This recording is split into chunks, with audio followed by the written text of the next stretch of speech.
yang saya hormati Tuan Andes, Pak Musa, Pak Abdul, kemudian Ketua Ranting Muslimat NU, Bu Siti Maryani, jajaran pengurusnya, Ketua Anak Ranting 49, Ketua Anak Ranting Kawani, Ketua dan jajaran pengurusnya. Dia ulang dari Maya.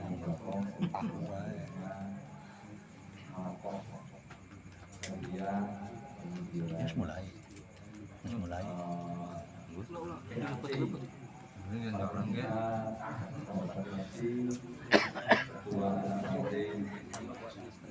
Muslimat NU Pangkalan 9, Bu Zakila dan seterusnya, bapak-bapak, ibu-ibu, jamaah muslimat yang hadir pada kesempatan malam hari ini yang tidak disebutkan namanya. Pertama, tanpa disadari sebetulnya usia anak ranting Muslimat NU dan Pak Musa itu lebih dari 1 tahun. Perhatikan, jadi pelantikan anak ranting Muslimat NU dan pelantikan ranting Musa juga pada tanggal 12 Oktober tahun 2025 sekaligus dari santri yang mengikuti majelis Al-Hasimiyah Rawai. Tapi sebetulnya kalau anak ranting muslimat itu terbentuk sejak bulan Juni tahun 2020. Bulan Agustusnya kalau nggak salah bertanya. Artinya perjalanannya ini sudah 1 tahun. Ya, seperti iman, kadang kalau imannya lagi kuat, ibadahnya rutin, ibadahnya rajin.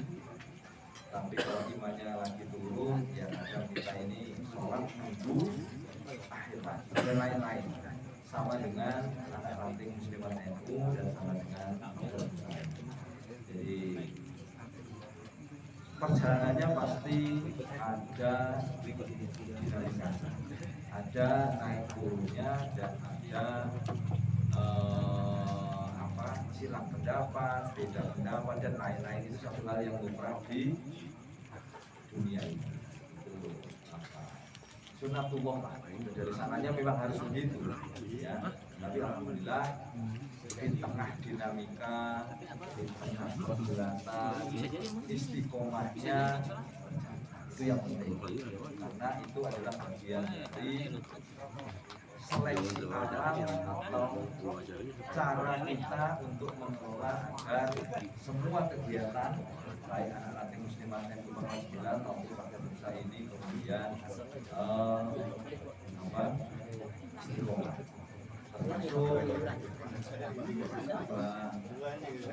pindah dari tempatnya Pak Acong, pindah ke lapangan mandiri sekarang di sini dan lain-lain. Itu kan ya bagian dari proses dan jadi sesuatu hal yang tidak perlu dirisaukan lah, karena memang kodratnya ya harus begitu. Jadi sama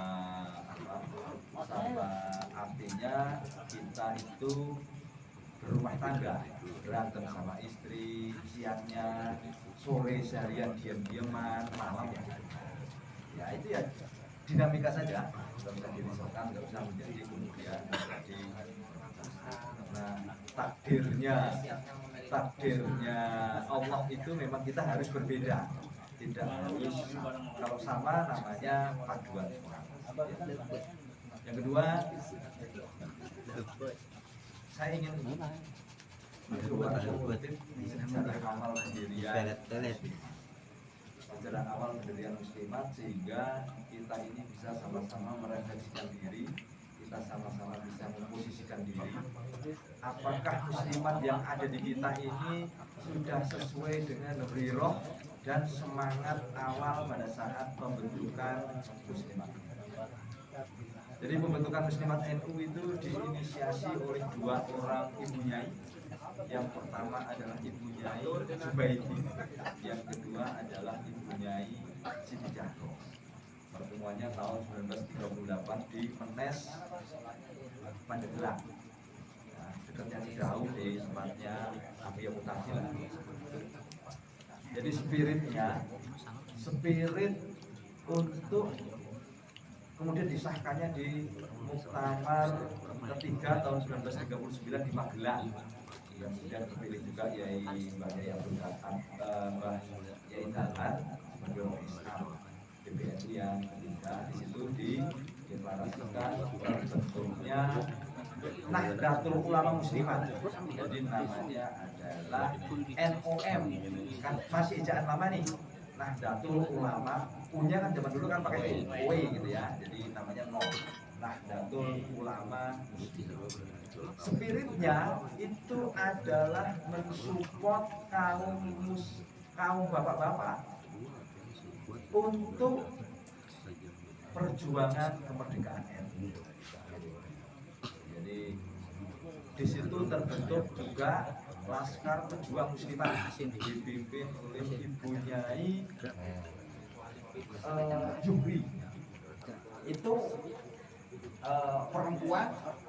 Jadi Ibu Nyai Yubri itu memimpin Laskar Muslimat yang perang, yang meningkat tembak-tembakan, yang memanah.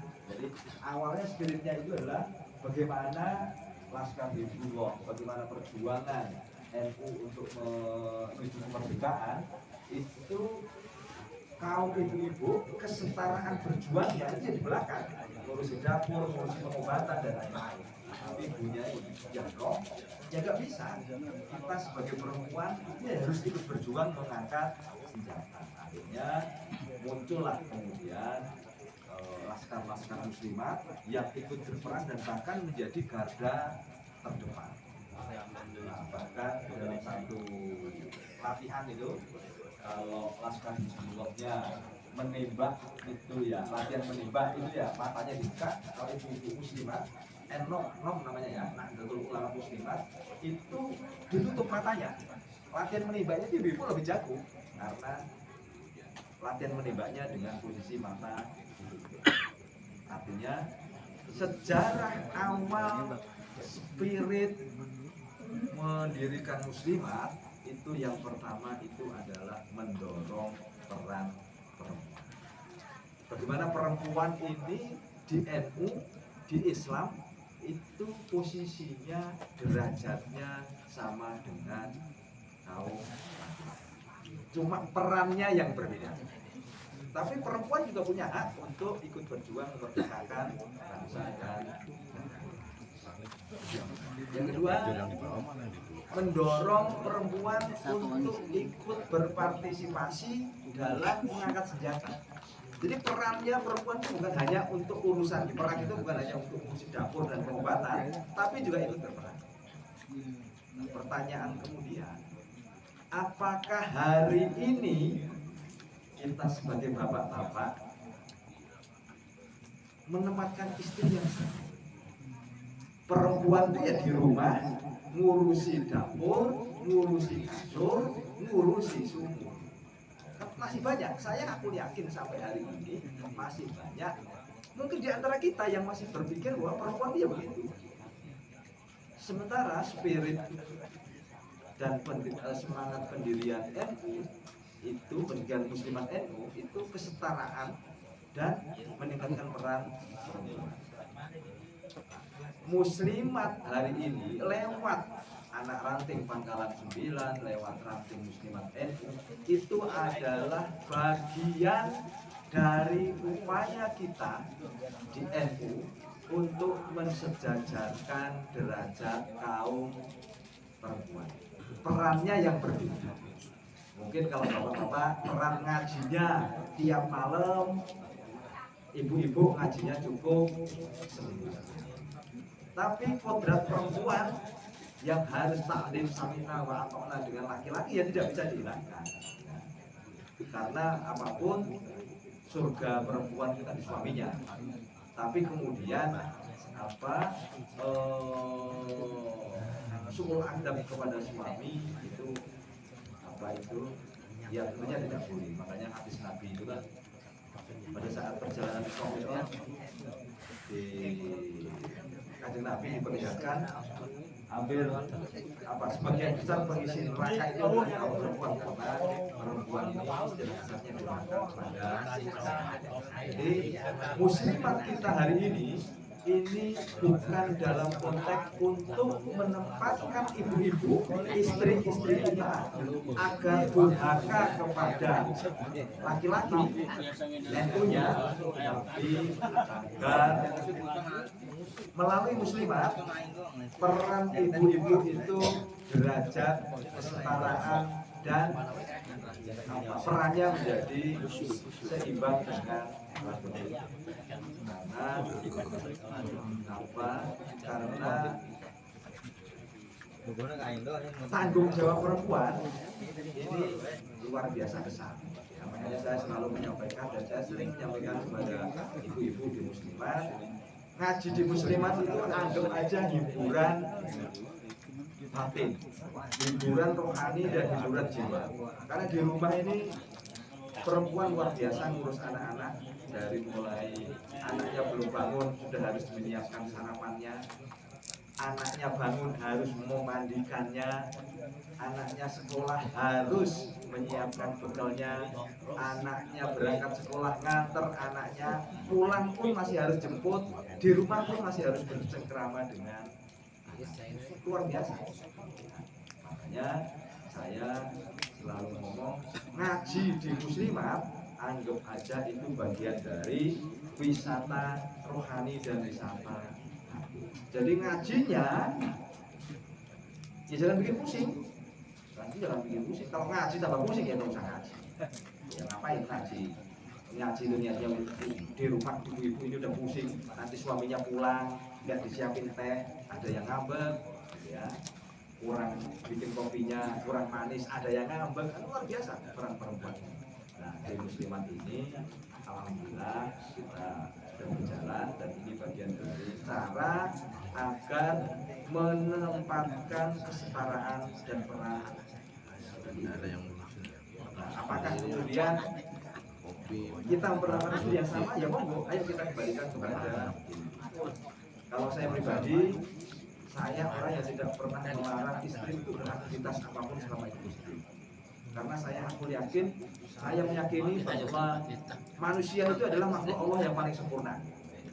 Karena manusia itu makhluk Allah yang paling sempurna, saya tidak punya hak membatasi kesempurnaan istri saya yang sudah diciptakan Allah secara sempurna dengan cara melarang berkegiatan, melarang beraktivitas, melarang bekerja. Itu saya nggak bisa kalau begitu. Karena apa? Karena memberikan ruang dan kebebasan bagi istri untuk berkegiatan, bersosialisasi, ngaji dan lain-lain itu adalah bagian dari rasa syukur saya karena Allah menciptakan istri saya dengan sempurna. Tapi ya aku yakin tidak semua orang memiliki cara pandang yang sama dengan saya. Semuanya punya argumentasi, punya preferensi atau alasan masing-masing. Monggo. Yang penting jangan sampai kemudian kita menganggap perempuan itu hanya urusan dapur, kasur dan tapi perempuan itu punya hak yang sama lah, punya derajat, punya hak yang sama dengan kita, hanya perannya yang lagi. Selamat adalah sudah 1 tahun lebih dan alhamdulillah istiqomah. Jadi 1 tahun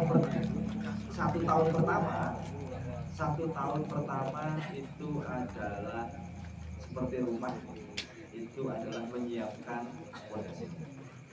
Kalau fondasinya kuat, di tahun kedua, tahun ketiga itu insya Allah bangunan rumahnya jadi.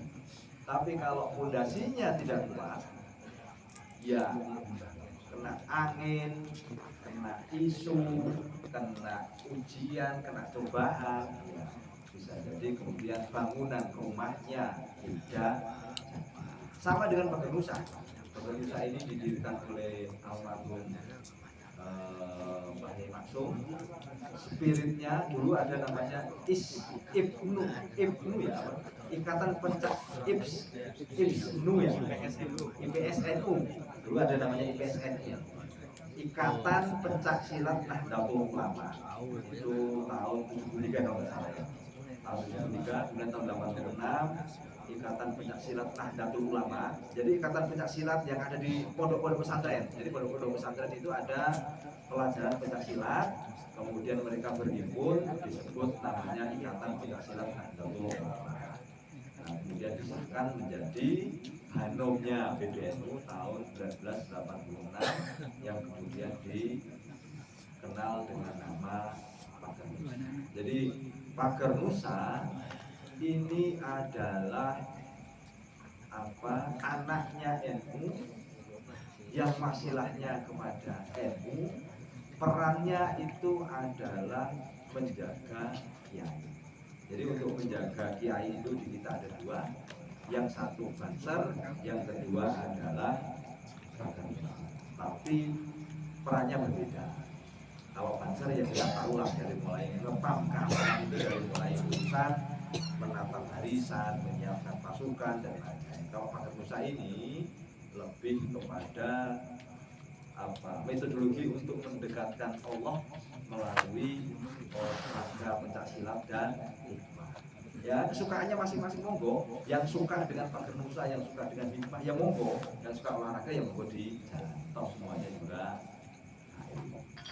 ya sama dengan Pagar Nusa. Menurut saya sudah 1 tahun perjalanan, ini adalah kita membangun fondasinya, dan menurut saya sih fondasinya cukup kuat. Buktinya apa? Buktinya 1 tahun kita berjalan dengan, menurut saya fondasinya cukup kuat. Kalau fondasinya kuat, bangun tiang, bangun tembok, sampai bangun atapnya itu tidak begitu sulit. Tidak begitu sulit. Yang sulit itu nanti adalah kalau rumahnya sudah terisi, bagaimana rumah itu kemudian menjadi makmur. Itu yang jauh lebih sulit daripada fondasinya sudah ada. Tahun kedua, tahun ketiga itu membangun tiang, tembok dan atapnya. Di tahun keempat, nantilah mulai konflik, beda pendapat, iri, nah itu. Dan itu sunat, nggak usah khawatir. Semuanya sudah semuanya sudah di Mbah Yai Maksum Krapyak itu juga sudah menjelaskan. Kalau kamu saya ulangi, kalau kita siar rumahnya sudah terbangun, siar kita itu pasti di luar rumah. Kalau sudah di luar rumah, pasti ujiannya itu adalah selisih, konflik, beda pendapat, saling sikut, saling iri, dan saling menikung. Kata almarhum Mbah Yai Maksum Krapyak, gampang caranya. Namanya adalah Robitoh Obiyah. Kiriminlah Fatihah jamaahmu. Ya, mulai sekarang ayo rajin dikirim Fatihah. Karena tahun pertama goncangannya dari luar. Itu apa sih itu? Hitam-hitam, olahraga, pakai debu segala. Makanan apa itu? Nah, kalau udah goncangan dari luar itu kita lebih enak, ya. Karena pasti akan bangun solidnya sama, akan bangun solidnya gampang. Makanya 1 tahun ini menurut saya cukup kuat untuk di tahun kedua dan tahun ketiga bangun tiang, bangun tembok dan bangun atap.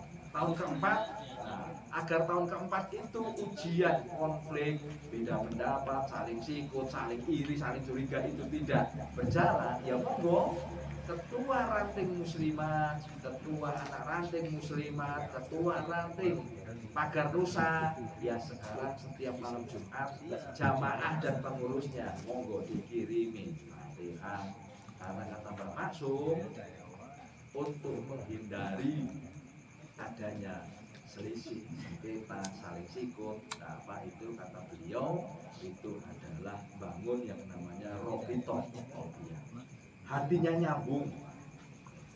Hatinya nyambung itu kan di kita caranya cuma dua. Satu ngopi, yang kedua ngaji. Iya kan? Makanya kalau istiqomah sering ngopi dan sering ngaji, insya Allah beda pendapat, saling iri, saling sikut itu bisa kita selesaikan dengan cara ngopi dan ngaji. Batinnya bagaimana caranya? Ya di Fatihai. Enak semua, ya. Karena satu hal yang ini menjadi unik di NU, yang ini tidak dimiliki, dulu dimiliki oleh kelompok Kristen Ortodoks dan kelompok Katolik, itu adalah mekanisme penyelesaian tabarukan atau tabayun. Sampean silahkan cari di organisasi, di lembaga negara itu namanya itu adalah kalau perdamaian tabayun ya Pak,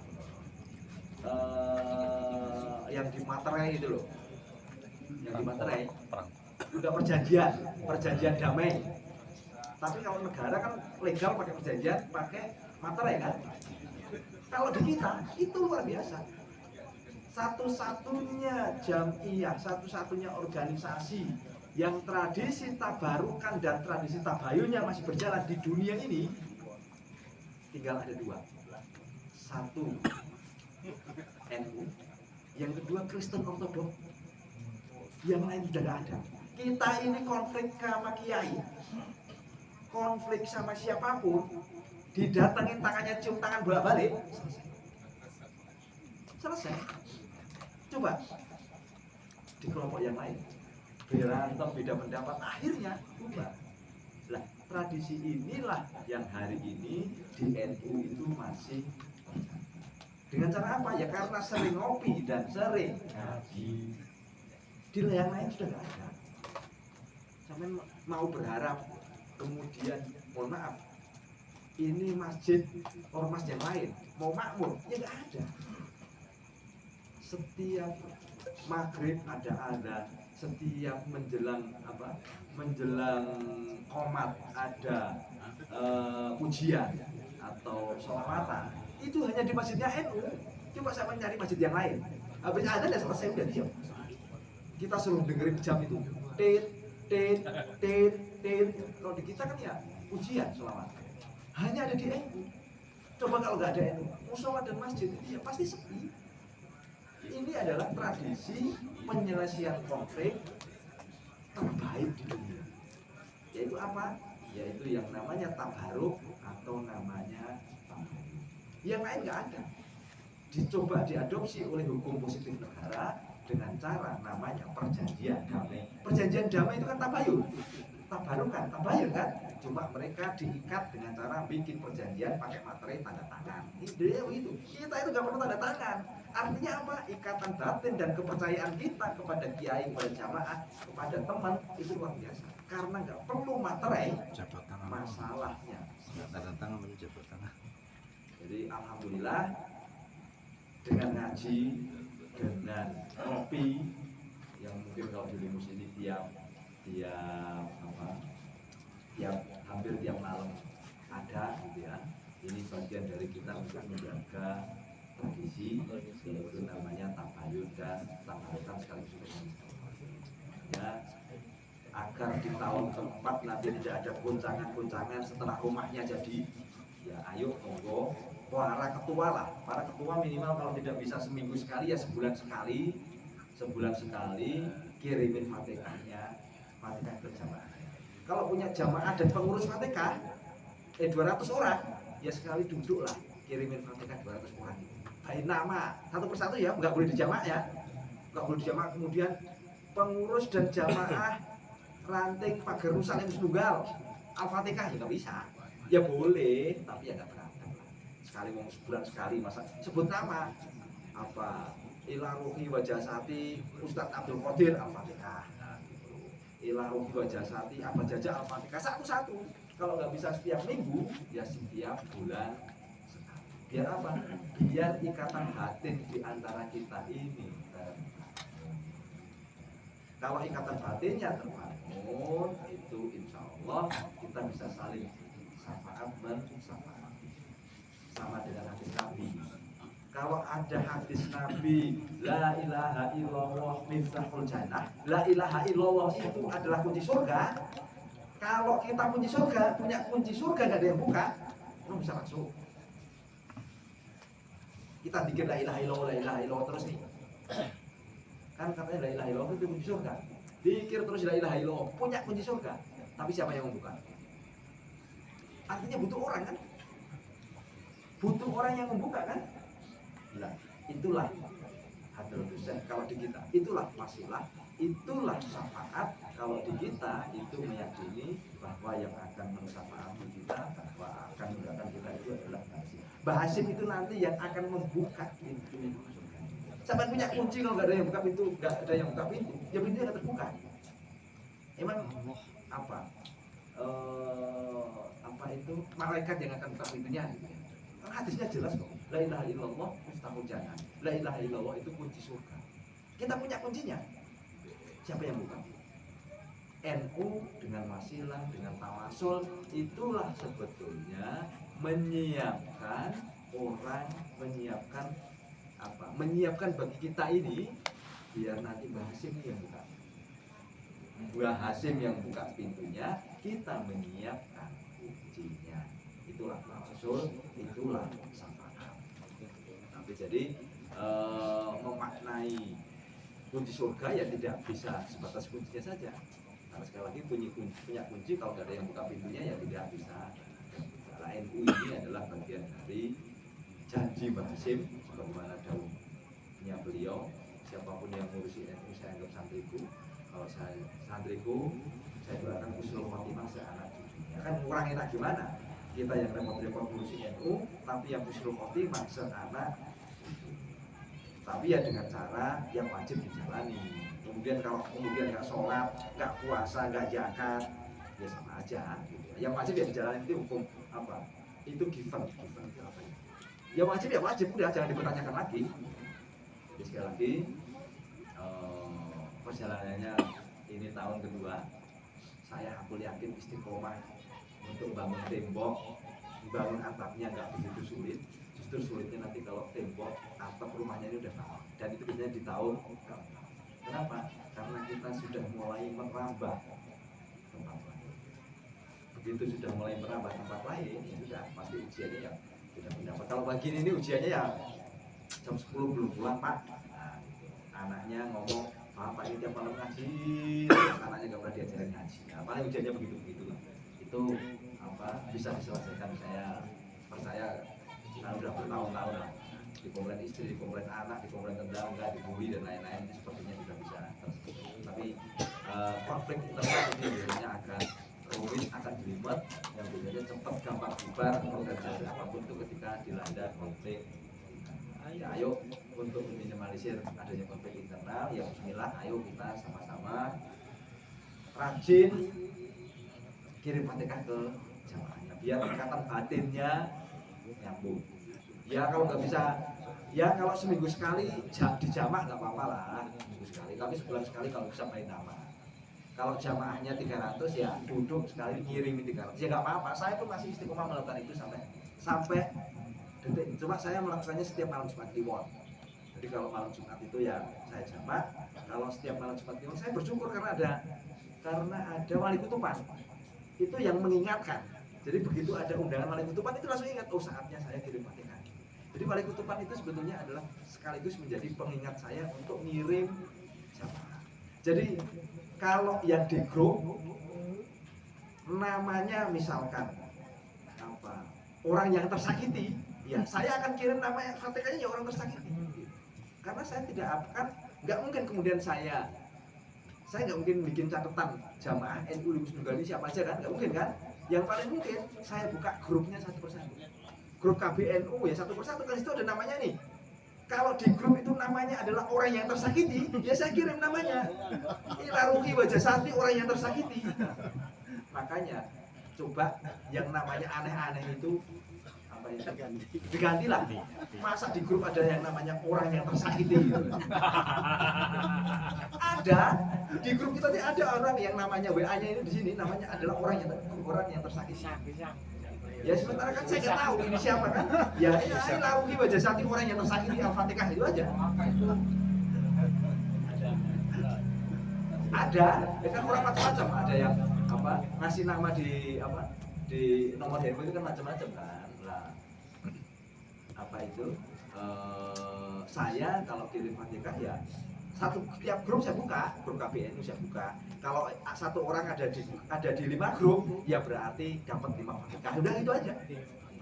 Iya kan nggak mungkin kemudian ini sudah saya kirimi atau enggak kan nggak mungkin. Jadi ya satu-satu apa dan itu ayo bareng-bareng semuanya istiqomah biar ikatan batin di antara kita ini terbangun. Karena kalau ikatan Robito Kolbiahnya terbangun, insya Allah di tahun keempat pada saat ada ujian guncangan-guncangan ya insya Allah bisa kita menghasialkan kita.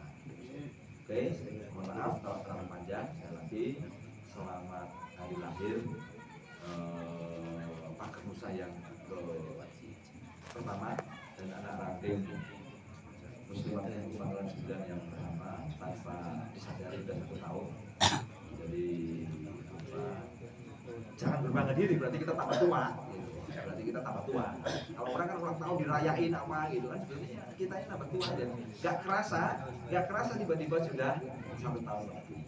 Jadi perjalanan waktunya sangat dekat. Mumpung kita ini masih sehat, mumpung kita masih diberikan keimanan nikmat Islam, ya ayo kita makmurkan NU dan Banomnya dan anak rantingnya. Ya kita makmurkan bareng. Ya, jadi kita masih diberikan kesehatan, jangan sampai kemudian kita dikasih musibah dulu baru kemudian mau ngaji. Udah stroke, udah sakit baru mau ngaji. Itu masih sehat, ngaji insya Allah kalau tidak sebagaimana janji Allah, sebab yang bisa mengampuni akan mengurusi hidup. Jadi Allah begini kita akhir dari janji Allah. Kita ngaji, kita mengurusi waktu, ya insya Allah Allah akan mengurusi hidup kita. Sekali lagi, selamat malam. Semoga kita bisa sempurna dan bareng-bareng menjaga istiqomahnya anak muslimat dan berusaha termasuk menjaga istiqomahnya yang lain. Yang kayaknya istiqomahnya ini mulai turun, itu bayar iuran. Nah, istiqomah bayar iuran pada besar ini mulai turun. Kalau saya lihat di grup ini hanya 6 orang, 7 orang. Kalau pertama berapa iuran? Pertama 20 lebih. Sekarang 37 orang, 8 orang. Lemah. Mungkin cumanya lagi turun atau kerjanya sekarang. Tapi ya itu apa? Saya kalau itu latihan aja insya Allah saya belum ya. Meskipun kadang terlambat karena lu sering lupa. Ini aja baru tanggal sekarang baru 18 ya. Saya baru bayar hari ini. Biasanya kan harusnya kan awal bulan ngasih iurannya. Tapi sudah itu saya sudah hari ini ya. Tapi maaf kalau terlalu panjang dan terlalu lebar apa yang menjadi bahan diskusi dan isu-isu kita sama-sama menjaga istiqomahnya ya semua yang terjadi ya nanti mau keputusan yang lain. Tapi saya secara pribadi berterima kasih kepada Presiden karena setelah beliau dulu faktor usaha kita ini adalah kawan-kawan. Jadi faktor usahanya itu kalau di tempat yang lain sekolah ya, anak sekolah, anak muda, kita ini kan pertamanya taman kawan-kawan semua. Pak Bono, kita masih saya baca nggak? Betul 5 tahun. Dulu kan kakek-kakek ya, berkat saja ini alhamdulillah ada generasinya, ada anak-anak yang istiqomah kumpul latihan, belajar keputusan sehingga itulah kemudian yang menjadi salah satu alasan pelatihan Musa yang dulu di Pak Acong dipindah ke tempatnya mungkin anak-anak di latihan tempatnya jadi diangkut pakai motor rutin pulang kali akhirnya satu motor bisa 4 kali 5 kali ya ini waktu itu diputuskan untuk diputuskan untuk pindah ke jadi saya setelah itu sudah bicara ke Pak Acong meskipun mohon maaf ngomongnya terlambat pindah dulu baru ngomong ya tapi tidak istilah kasarnya tidak ada namanya terlambat saya sebagai ketua ranting ya mewakili Pak Modir sudah menjawab itu ke Pak Acong dan maaf kalau pindahnya takutnya beliau ini merasa salah apa sih kok dipindah merasa begitu jadi merasa berdosa gitu ya sama kenapa beliau langsung pindah jadi awalnya saya jelaskan jadi karena memang banyak anak-anak kecil generasi anak-anak yang masih SD, masih SMP yang ikut latihan besar yang tidak mungkin setiap minggu satu motor itu pulang pergi bisa 4 kali 5 kali. Nah, kalau sekali jalan antar bawa 5 kali, berarti kan PP-nya juga 5 kali berarti 10 kali. Kita bisa mati itu di rumahnya. Istiqomah dan terima kasih juga kepada peserta yang sudah mengklarifikasi. Saya terima kasih kepada teman-teman yang dari PAC karena semua mendampingi ranting Yunus Nugal Sampul Kapian. Meskipun dulu kawan-kawan tapi alhamdulillah di proses perjalanan waktu banyak regenerasi. Kita tidak bisa memberikan apa-apa karena ini adalah bagian dari cara kita berwasilah dan berkhidmat di NU agar apa? Agar berhasil kita punya kunci berhasil mau membukakan itu. Terus itu yang saya sampaikan. Terima kasih. Mohon maaf yang kurang baik. Assalamualaikum warahmatullahi wabarakatuh.